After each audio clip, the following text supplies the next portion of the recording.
শরীয়ত আর মারিফত। শরীয়ত যারা করে তারা যদি মারিফত না করে তাহলে তারা ফাসেক। আর যারা মারিফত হাসিল করার জন্য শরীয়তকে ছেড়ে দিছে তারা হইল কাফের। তাই শরীয়ত আর মারিফত এই দুইটা বস্তু একসঙ্গে নিয়ে যারা আল্লাহর ইবাদত বন্দেগী করতেছে তারাই হইল প্রকৃত পক্ষে আলেম। এটা আমি বলতেছি না। তো শরীয়ত এতে হইল আকওয়ালেহি, মারিফত এখানে আছে ইরফানেহি।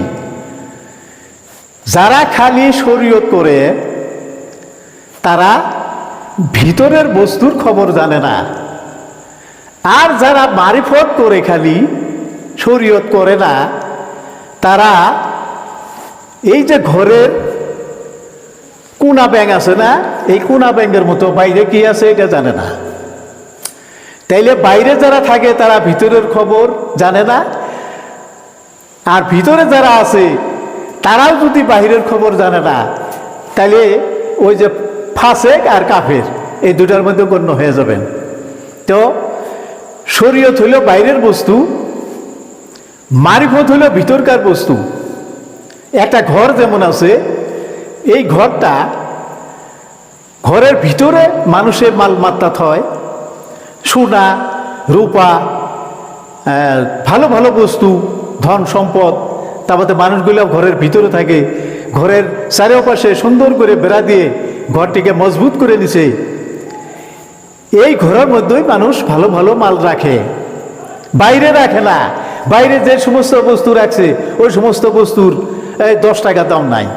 তাই মারিফতের কালাম হইল, কাম হইল এই ভিতরকার, আর শরীয়তের কাম হলো বাইরের। এখন বাইরে যারা আছেন তারা যদি ঘরের ভিতরে খবর না জানেন ঘরের ভিতরে কি রয়েছে, তাইলে ওই বাইরে দিয়া ঘুরে আপনার 10 পয়সারও লাভ হবে না। তাইলে তাড়াতাড়ি করে ভিতরের খবর নেন, আর ভিতরে যারা আছেন বাইরে কি আছে এটিরও খবর নেন। তাই শরীয়ত খালি কোরআন শরীফ পড়ে কয়েকটা সূরা শিখে, এই নামাজ পড়া শিখে আল্লাহ তাআলাকে লাভ করতে পারবেন না। আর যারা ঘরের ভিতরে বসে থেকে মারিফতে বসে থেকে আল্লাহর কালাম শিখেন নাই, নামাজ পড়েন না, আল্লাহর ফরজ মাইনা নেন না, আল্লাহর রসুলকে মাইনা নেন না, তারা ওইভাবে ওই ঘরের ভিতরে মারিফতে বসে যা কিছু করতেছেন শেষের দিনে 10 পয়সারও দাম হবে না, আপনি কাফের সমতুল্য হয়ে যাবেন। কাফেরদের কোনো বন্দেগী নাই, কাফের জায়গা আল্লাহর নিকৃষ্ট দুজক যেটা সেটার মধ্যে, ফাসেকদের জায়গাও ওরকমই হবে। তাই ভাই সবাইকে বলছি, কেউ ফাসেক হয়েন না আর কাফের হয়েন না। এই উভয়ের মধ্যে শরীয়ত ও মারিফত দুটাকে হাসিল করেন, আপনি একটা পূর্ণ মানুষ হবেন। আল্লাহর অলির দপ্তরে আপনার নাম থাকবে, আপনি অলির শ্রেণীতে যান। শরীয়ত, তরিকত, হকিকত, মারিফত চারোটাই আমল করেন, চারোটাই বাজান, চারোটারই বন্দেগী করেন, এই 4টারই খবর নেন, তাহলে আপনি আল্লাহর ওলি হবেন।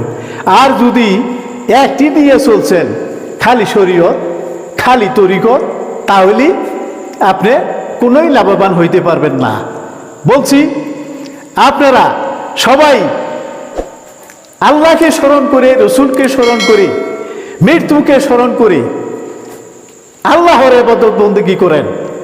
শরীয়ত ও মারফত একত্রিত করে এক জায়গায় নিয়ে মন এক করে আপনি ইবাদত বন্দেগী করেন শরীয়ত মারফত মিলাইয়ে, তাহলে আপনার বন্দেগী তাড়াতাড়ি আল্লাহর দরবারে কবুল হবে।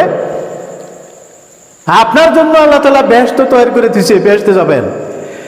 আর যদি হিংসা নিয়ে আপনি কোনো বন্দেগী করতেছেন, তোর মারফতে কি আছে, এটা সব খারাপ জিনিস।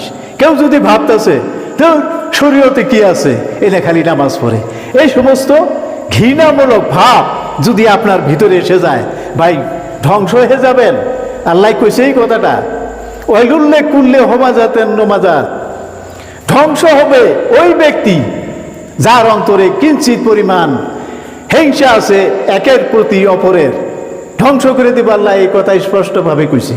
তাহলে শরীয়ত যারা করেন তারা মারিফত আলা করে ঘৃণা করেন না, হিংসা করেন না। আর মারিফত যারা করেন তারা শরীয়ত আলা করে হিংসা করেন না, এটা আল্লাহর নিষেধ আছে।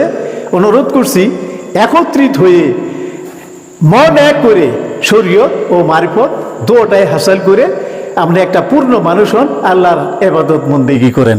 আসসালামু আলাইকুম রহমতুল্লাহ।